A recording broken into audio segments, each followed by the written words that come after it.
छ दबाई सकिरहेको छ दबाई सुन्ने पैसा चाहिँ दिएन त मलाई धेरै किसिम नगर्नु है त्यहाँ उब्रेको भाँडा चाहिँ मस्काउन जानु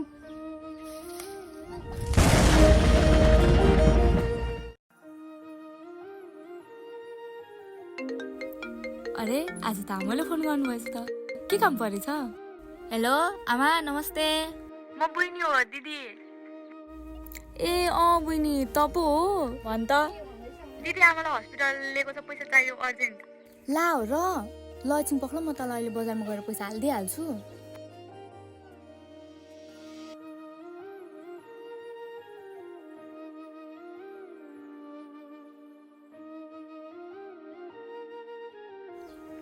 तिमीलाई मैले पैसा नचलाऊ भन्दा भन्दै चलाऊ होइन कसलाई सोधेर चलाएको त्यो पैसा एकचोटि भनेको लाग्दैन तिमीलाई मलाई त पैसा चाहियो अब कहाँको पैसा चलाएको नानी मैले तेरो पैसा देखेकै छैन मलाई थाहै छैन म अरू कुरा जान्दिनँ अब त पैसा निकालिहाल्छु कि म के गरौँ सक्छै नानी त्यो पैसा त मैले चलाएकै छैन मैले देखेको पनि छैन